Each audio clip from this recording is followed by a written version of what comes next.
Assalamualaikum warahmatullahi wabarakatuh.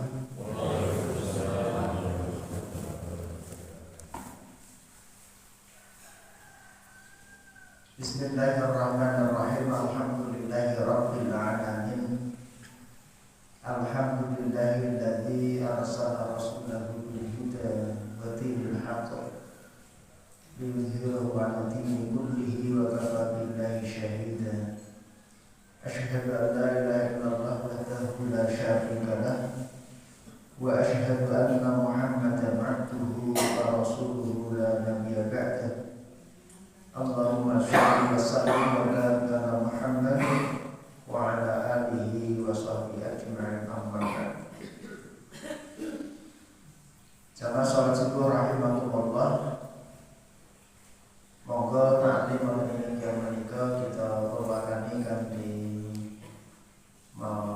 donga pambuka majelis kita dherekaken. A'udzu billahi minasy syaithanir rajim. Bismillahirrahmanirrahim. Raditu billahi rabban wa bil islami dinan wa bi Muhammadin nabiyyan wa rasulan. Rabbi zidni ilman warzuqni fahman. Amin. Alhamdulillah, puji dan syukur marilah senantiasa kita panjatkan kehadirat Allah Subhanahu wa taala yang telah melimpahkan berbagai karunia dan nikmat-Nya kepada kita, di mana pada kesempatan pagi hari ini kita masih diberi kesehatan, diberi kesempatan, dan diberi hidayah oleh Allah Subhanahu wa taala untuk bersama-sama hadir di masjid ini dalam rangka bersama-sama mencari ridha Allah, dengan bersama-sama menunaikan ibadah salat subuh. Semoga Allah senantiasa menerima ibadah kita semuanya. Amin ya rabbal alamin. Tidak lupa salawat serta salam marilah kita haturkan kepada uswah teladan kita, Nabiullah Muhammad sallallahu alaihi wasallam, kepada seluruh keluarga dan para sahabatnya, dan juga kepada para tabi'in, dan juga kepada para pengikutnya yang senantiasa mengikuti sunnah-sunnah beliau.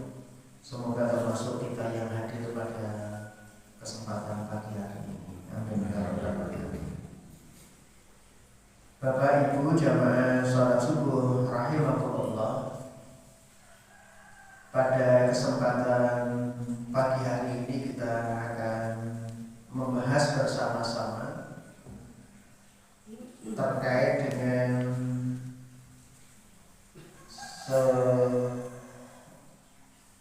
sebulan yang lalu kami sampaikan zikir, doa, dan syukur, zikir, doa, dan syukur yang ada di kitab Fiqhus Sunnah bab 8 di jilid 2. Sebelumnya perlu kami sampaikan apa yang disampaikan oleh Rasulullah SAW, bahwa dalam hidup dan kehidupan kita manusia ini diumpamakan orang yang berzikir dengan orang yang tidak berzikir itu seperti orang yang hidup dan orang yang mati. Dijelaskan di dalam hadis riwayat Bukhari.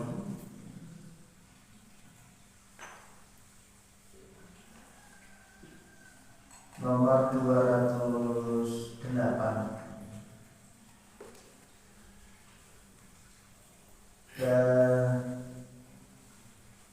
Dan di dalam kitab Muslim nomor 779, Rasulullah bersabda, "Matsalul ladzi yadhkuru rabbahu wal ladzi la yadhkuru rabbahu, matsalul hayy wal mayyit." Perumpamaan orang yang berzikir kepada Rabb-Nya, kepada Tuhannya, dan orang yang tidak berzikir kepada Rabb-Nya atau Tuhannya, matsalul hayy wal mayyit, ini seperti orang yang hidup dan orang yang mati. Ini penegasan yang disampaikan oleh Rasulullah itu mengingatkan kepada kita untuk senantiasa berzikir dalam hidup dan kehidupan kita. Jadi kalau ada orang yang dihidupkan oleh Allah di muka bumi ini tidak ingat kepada Allah, tidak berzikir kepada Allah Subhanahu wa ta'ala, ini seperti mayat berjalan. Seperti mayat berjalan. Maka tanda kehidupan kita bukan hanya sekedar kita bernafas, beraktivitas, tetapi tanda hidup kita yang sesungguhnya adalah bagaimana kita setiap saat untuk tidak lepas di dalam mengingat Allah Subhanahu. Ada 3 cara atau ada 3 tahapan di dalam berzikir itu. Yang pertama adalah zikir fil lisan, zikir di dalam lisan, di dalam ucapan. Satu contoh. Ketika kita mendapatkan kenikmatan dari Allah Subhanahu wa ta'ala, apa yang kita ucapkan? Bersyukur kepada Allah Subhanahu wa ta'ala dengan ucapan alhamdulillahi rabbil alamin, bahwa segala puji bagi Allah yang mengatur seluruh alam semesta ini, termasuk kita ini senantiasa dicintai oleh Allah Subhanahu wa ta'ala, mendapatkan curahan limpahan rahmat Allah Subhanahu wa ta'ala yang tidak pernah berhenti. Allah itu memberikan curahan limpahan rahmat kepada kita. Saat ini umpamanya ketika kita itu bernafas, nafas kita bernafas, menghirup oksigen. Kadang-kadang kita itu tidak terasa bahwa menghirup oksigen itu karunia yang diberikan oleh Allah Subhanahu wa ta'ala, yang begitu mahal harganya, Kita ingat ketika COVID-19 yang lalu, banyak orang yang kemudian terganggu pernapasannya, kemudian harus membutuhkan bantuan oksigen. Tabung kecil saja 750.000 hanya untuk berapa jam? 750. Kita baru terasa ketika kita melihat kondisi seperti itu. Oh ternyata ketika kita menghirup oksigen dengan leluasa tanpa kendala, organ pernapasan kita masih normal, kita tidak merasa bahwa itu adalah karunia limpahan dari Allah Subhanahu wa Ta'ala, rahmatnya Allah kepada kita. Maka lisan kita kemudian mengucapkan alhamdulillah rabbil alamin. Itu yang paling ringan. Nah, kemudian bagaimana syukur dengan bilhal, syukur dengan sikap perbuatan kita. Ini bagaimana kemudian kita senantiasa mengikuti ketentuan-ketentuan yang diberikan oleh Allah Subhanahu wa Ta'ala ini, menaati perintahnya, menjauhi larangannya. Ini bukti syukur kita kepada Allah dengan sikap perbuatan kita. Kemudian yang ketiga,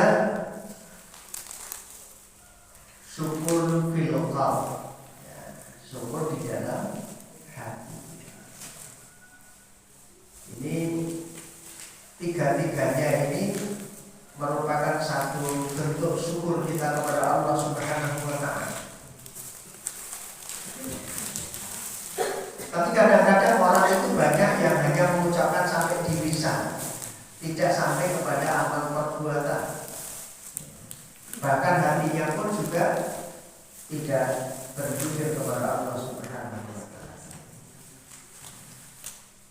Maka mari kita bersama-sama di dalam kesempatan yang diberikan oleh Allah hidup di dunia ini, marilah tidak pernah lepas untuk mengingat kepada Allah Subhanahu wa Ta'ala.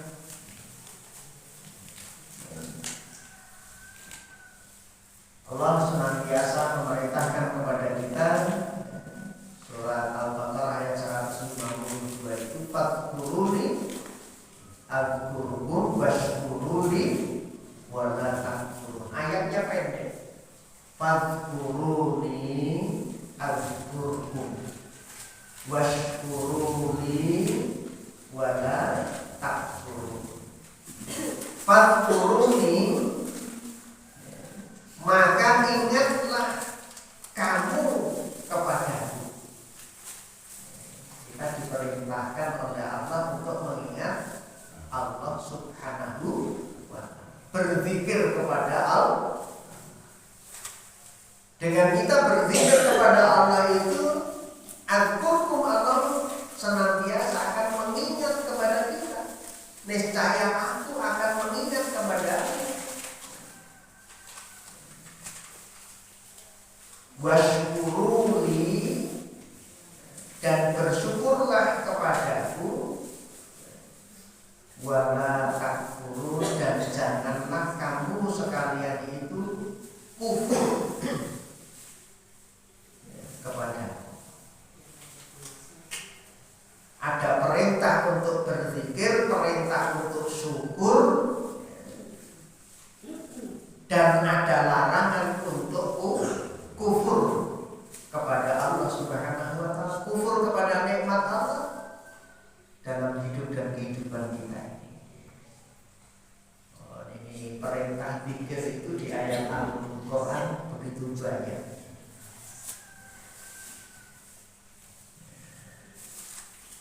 Kadang-kadang orang itu menyalahartikan dengan satu perbuatan yang kadang-kadang tidak dituntunkan. Padahal berzikir kepada Allah itu setiap saat, di tempat-tempat yang diperkenankan untuk kita berzikir kepada Allah Subhanahu wa taala. Terlebih di rumah-rumah Allah ini, di masjid, di musala. Termasuk berzikir kepada Allah itu ketika kita kumpul duduk bersama. Ngaji itu juga berzikir kepada Allah. Membaca ayat-ayat Al-Quran, zikir kepada Allah. Bahkan para malaikat itu sangat senang dan menyukai orang-orang yang berkumpul di rumah-rumah Allah untuk membaca ayat-ayat Allah Subhanahu wa ta'ala. Mengkaji, mendalami firman-firman Allah Subhanahu wa ta'ala. Mulai dari tahapan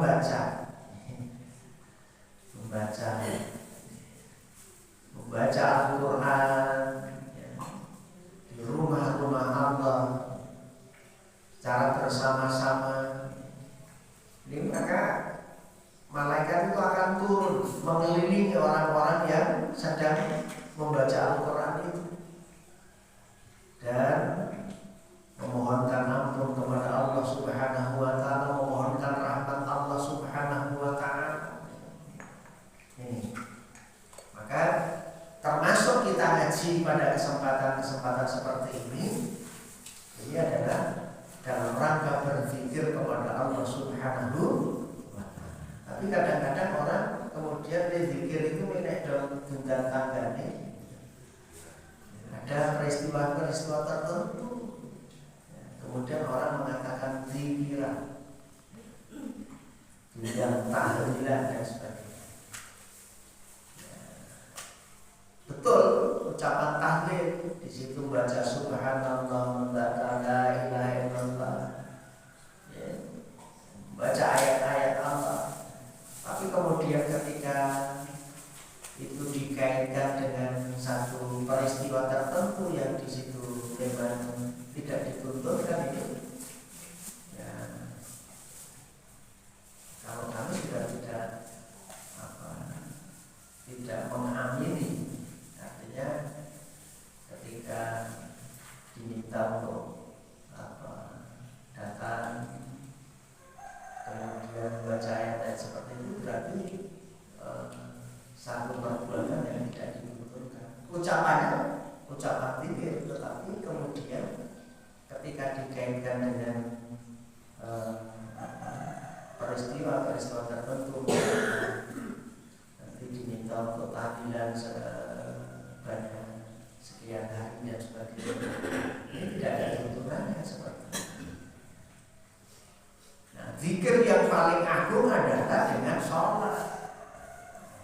Zikir yang paling agung itu dengan sholat. Ini yang perlu kita pahami bersama. Ini. Dan ini ada dua kitab tafsir yang menjelaskan terkait dengan apa zikir itu. Di kitab tafsir Al-Jalalain, tafsir Al-Jalalain itu tafsir yang disusun oleh dua ulama, Jalaluddin Al-Mahali dan Jalaluddin As-Suyuti. Maka dikenal dengan kitab tafsir Jalalain. Dua orang Jalal Al-Mahali dan Jalal As-Suyuti. Nah, di dalam tafsir itu diterangkan, ya, ingat kepadaku, ya ini dengan sholat, dengan membaca tasbih subhanallah, itu juga zikrullah. Kita baca subhanallah itu ketika apa?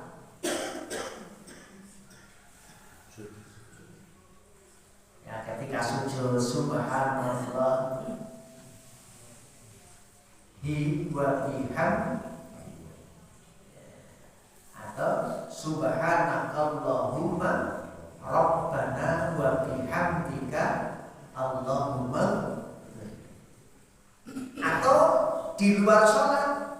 Itu kalau di dalam sholat itu kita bacaan kita kan ketika ketika sujud subhanakallahumma rabbana wa bihamdika Allahumma ighfirli atau subhanallahil azim atau subhanallahi wa bihamdihi, itu tasbih. Bahkan di dalam hadis diterangkan ada dua kalimat yang ringan diucapkan, kalimatani sakilatani fil lisan, kalimatani khafifatani fil lisan, sakilatani fil mizan, habibatani ala rahman. Dua kalimat yang ringan diucapkan dengan lisan, tetapi berat timbangannya di yaumul mizan nanti. Besok ada hari namanya hari yaumul mizan, hari ketika amal manusia itu ditimbang. Kapan itu? Di yaumul mizan nanti. Jadi ketika manusia telah mati, ini kan sekarang berada di alam barzah semua, masih di alam barzah. Kapan? Yaumul mizan itu, yaitu berawal dari yaumul ba'ats, hari ketika dibangkitkan seluruh penghuni alam kubur itu oleh Allah Subhanahu wa ta'ala, dibangkitkan, dihidupkan kembali. Kemudian dikumpulkan, namanya di yaumul mahsyar, dikumpulkan. Kemudian ada tahapan namanya yaumul mizan, ditimbang seluruh amal perbuatan manusia itu ketika hidupnya di dunia. Maka di dalam Al-Quran itu diterangkan, faman thaqulat mawazinuhu fa ummuhu wa man khafat mawazinuhu, barang siapa yang berat timbangannya, maka dia termasuk orang yang beruntung. Tetapi yang ringan timbangannya, dia termasuk orang yang beruntung.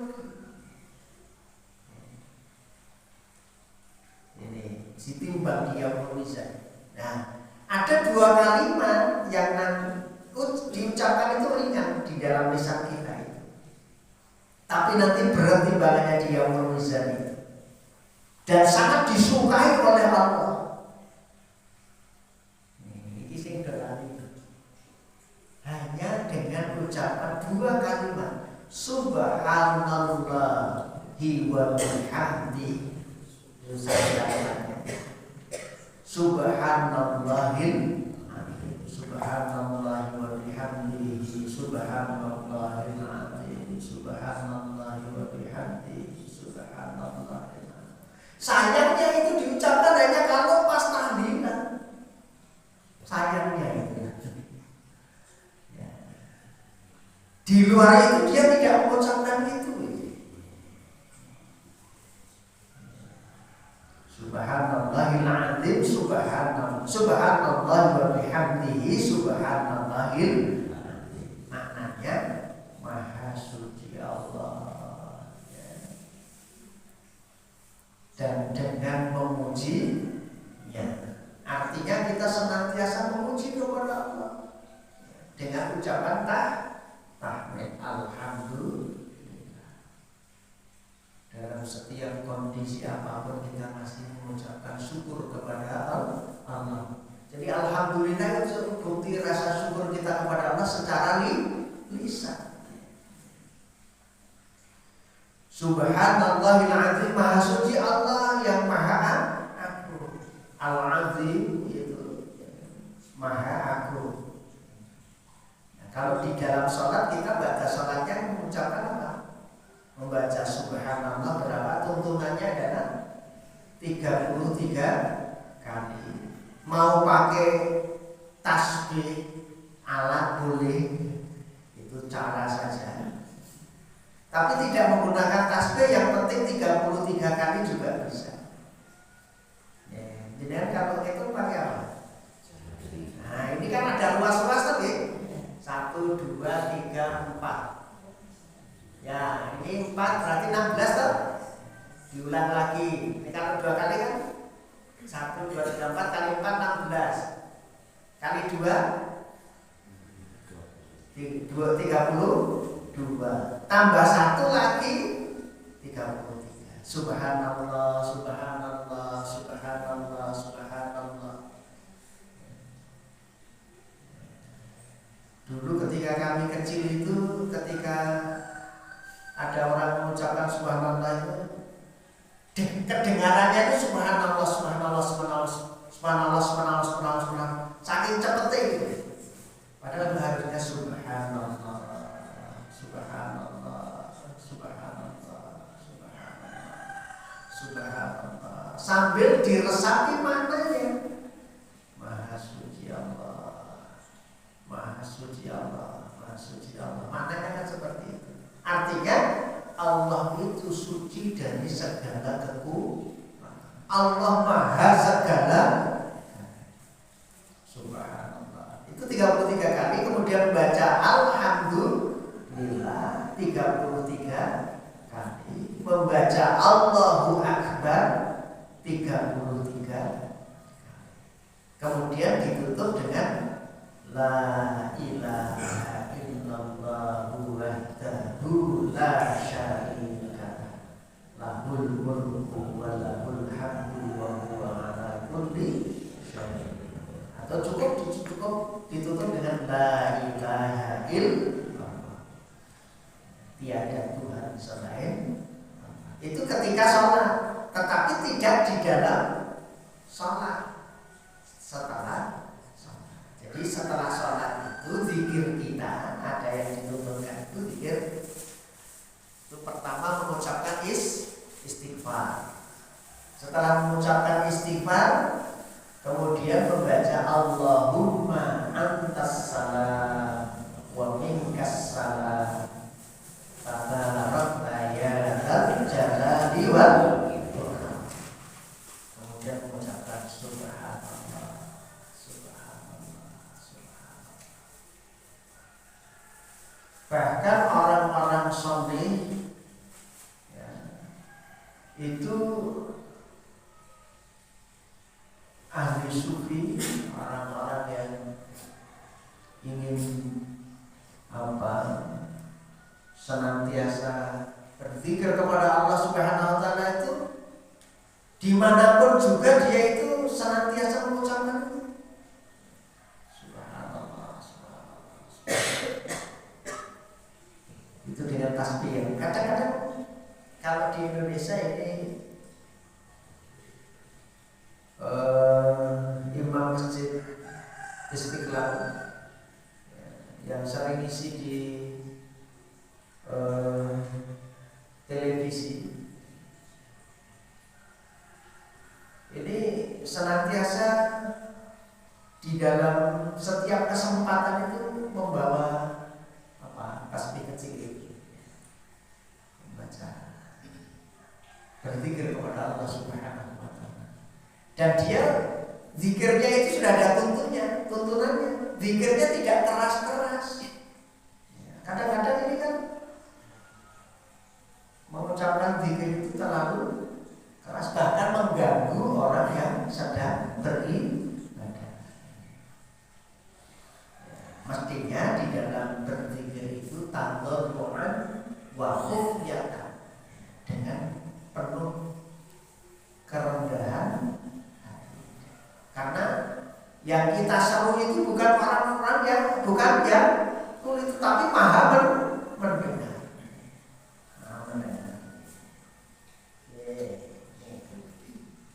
Allah berfirman di dalam Quran surat Al-Ahzab ayat 41-42. Nanti bisa dibuka.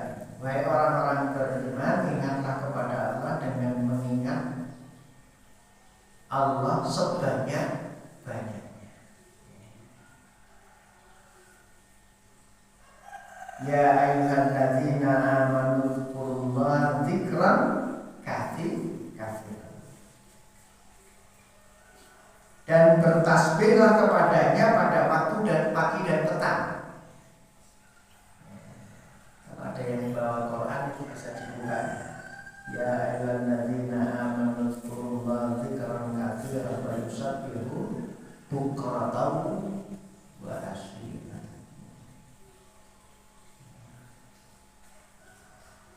Ini perintah Allah kepada orang yang beriman untuk senantiasa berzikir dalam kehidupan kita ini.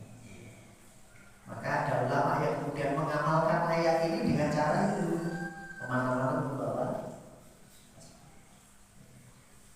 Kemudian bibirnya itu senantiasa basah dengan ucapan-ucapan tasbih, tahmid, takbir. Kalau kemudian ada ucapan membaca sekian, itu harus ada tuntunan dari Rasul. Yang jelas 100 kali ya, 33 kali 3, 99, ditambah tahlilnya 1 kali kan berarti 100.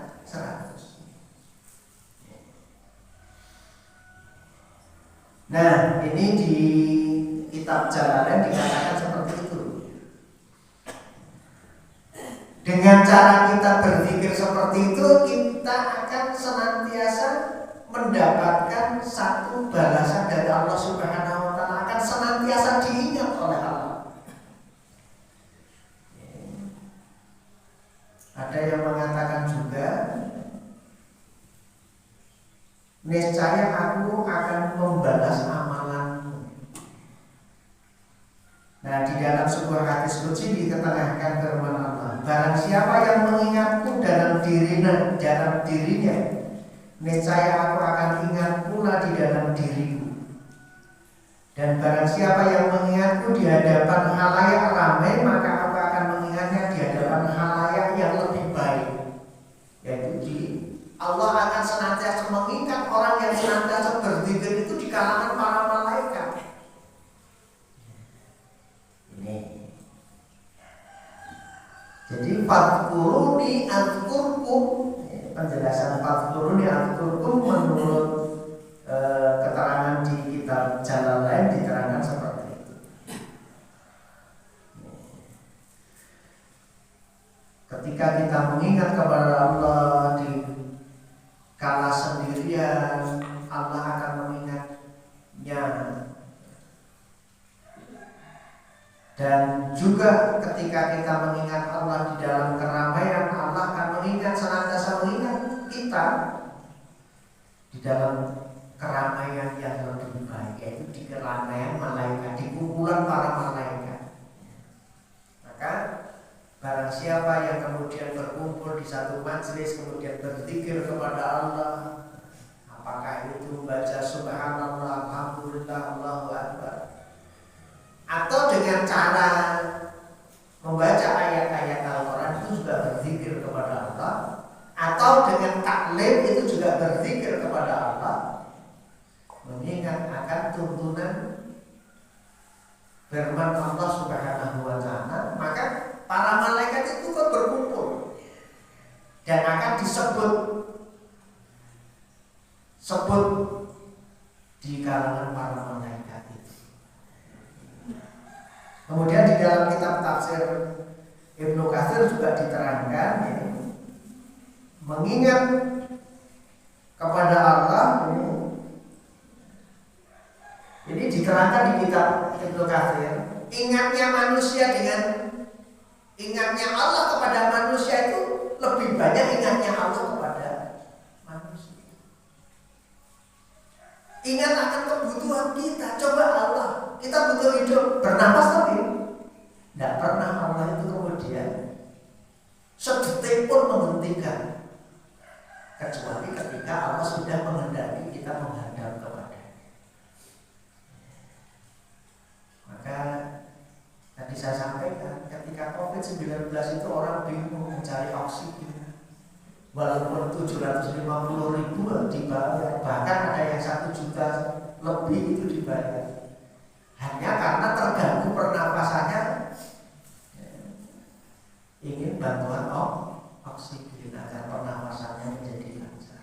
Ini Bapak Ibu jamaah salat subuh rahimakumullah, ini yang perlu kita syukuri bersama, ya. Berzikir kepada Allah, ini satu bentuk kesyukuran kita.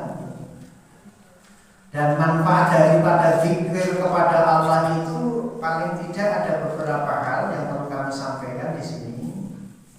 Ya, manfaatnya sekarang. Kalau tadi caranya berzikir dengan suara yang lemah, artinya tidak terlalu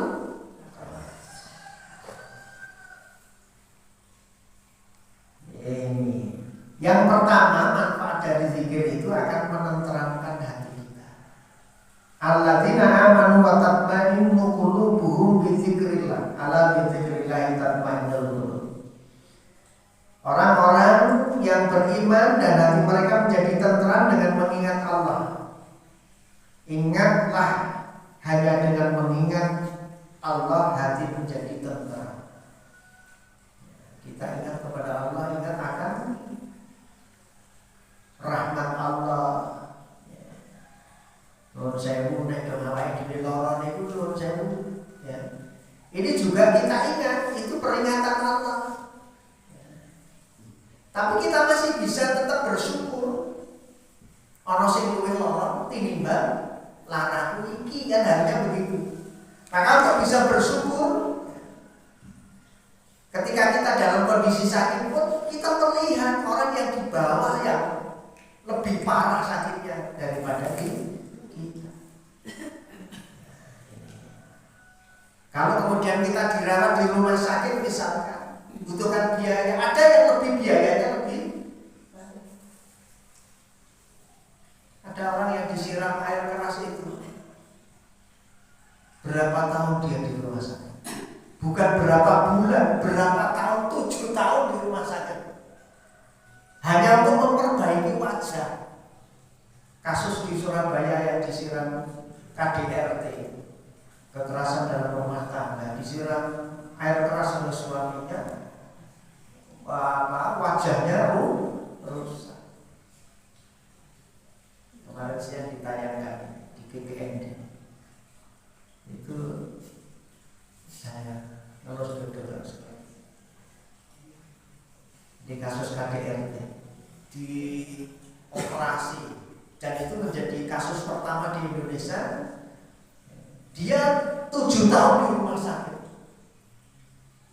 Coba kalau itu bukan kasus pertama, untuk biaya sendiri berapa miliar. Dia dioperasi plastik, diambilkan dari kulit di punggungnya, gambar kemudian ditempelkan di sini. Itu pun juga tidak sempurna. Jadi kalau kita mengingat seperti itu, oh sakit kita masih ringan, kan gitu nih, masih alhamdulillah. Jadi kita diberi sakit pun masih bisa bersyukur kepada Allah. Dan ketika kita sabar, ketika kita ditimpa musibah sakit, kita ikhlas, kita ridho, itu menjadi kafarah, menjadi penghapus dosa. Nek sabar, kira-kira penghapus dosa bukan? Ya, maka ya kadang-kadang ketika kita sakit, ingat, ini peringatan dari Allah Subhanahu wa Ta'ala. Ingat, ini menjadi kafarah juga dosa-dosa kita. Sabar. Sabar gampang diucapkan dengan ini. Ini hati menjadi tenang kalau seperti itu. Kemudian tadi diampuni dosa kesalahannya. Abu Hurairah mengatakan, Rasulullah bersabda, barang siapa yang mengucapkan membaca subhanallah wa bihamdi 100 kali, maka segala kesalahannya akan diampuni meskipun seperti buih di lautan. Hadis riwayat Bukhari. Subhanallah wa bihamdihi subhanallahil azim subhanallah wa bihamdihi subhanallahil azim. Kalau di sini subhanallah wa bihamdihi. Tapi dua kalimat tadi yang disampaikan oleh Rasul, dua kalimat yang ringan diucapkan, berat timbangannya dia belum bisa dicintai oleh Allah. Dua kalimat subhanallah wa bihamdihi subhanallah bisa menghapus dosa kesalahan. Kemudian bisa mengusir setan dalam diri manusia. Innal ladzina taqu idza massahum ta'ifun minasy syaitani tadzakkaru fa idza hum mubsirun. Sesungguhnya orang-orang yang bertakwa bila mereka ditimpa waswas dari setan, mereka ingat kepada Allah, maka ketika itu juga mereka melihat kesalahan-kesalahan. Surat Al-A'raf ayat 201. Ini yang perlu kita sampaikan, yang manfaat dari ingat kepada Allah, kemudian memberikan rasa tenang di dalam hati kita. Ini dijelaskan, apabila duduk satu kaum mengucapkan zikir kepada Allah, maka melingkupi akan mereka para malaikat-malaikat dan meliputi akan mereka rahmat dan turun atas mereka sakinah, rasa tenang dan tenteram yang mendalam, dan Allah mengingat mereka pada sisi. Jadi dikelilingi para malaikat, kemudian para malaikat itu mendoakan kepada Allah, kepada orang-orang yang berzikir kepada Allah dalam satu majelis itu, dikarunia rahmat Allah dan ketenangan di dalam kehidupan. Kalau jenengan itu nek kumpul ning pasar atau kumpul ning masjid, gitu betul rasane tentrem dan puji. Itu contoh di tempatnya saja. Ini yang perlu kami sampaikan pada kesempatan kali ini. Zikrullah, mari senantiasa kita abadikan dalam kehidupan kita. Jangan sampai kita lepas. Terlebih jangan sampai kemudian kita tidak melakukan perintah-perintah Allah Subhanahu wa ta'ala. Satu contoh, ketika kita mendapatkan rezeki, kita ingat kepada Allah, dari rezeki kita itu ada yang bukan hak kita. Paling tidak kalau Pak Tri Mulan itu dapat pensiun ya 2,5%, itu bukan haknya. Kita mungkin pekerja bangunan dapat upah 100.000 per hari, 600.000 sepekan, ada 2,5% yang harus dikeluarkan, 2.500 pekan, kan gitu dikeluarkan, itu bukan hak kita. Kalau itu bisa dikumpulkan, kemudian rezeki yang berkurang angkanya, hitungannya, tetapi keberkahannya bertambah. Ini bukti kita ingat dalam bentuk amal perbuatan. Semoga Allah Subhanahu wa ta'ala senantiasa membimbing kita dalam hidup ini untuk senantiasa mengingat ketentuan-ketentuan Allah Subhanahu wa ta'ala, dan semoga kita sampai akhir hayatnya nanti bisa mengucapkan kalimatut thayyibah, la ilaha illallah Muhammadur Rasulullah. Tiada Tuhan selain Allah, Muhammad utusan Allah. Itu dijamin surganya Allah Subhanahu wa ta'ala. Ini ya kan nih. Demikian yang dapat kami sampaikan, sudah 5:30. Nanti ada pengajian lanjutan di tempat lain. Semoga yang sedikit ini membawa manfaat bagi kita.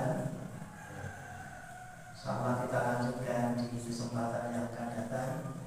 Untuk ayat ini masih ada beberapa hadis yang di dalam kitab Fiqhus Sunnah ini belum kami sampaikan. Semoga Allah masih memberikan umur panjang pada kita,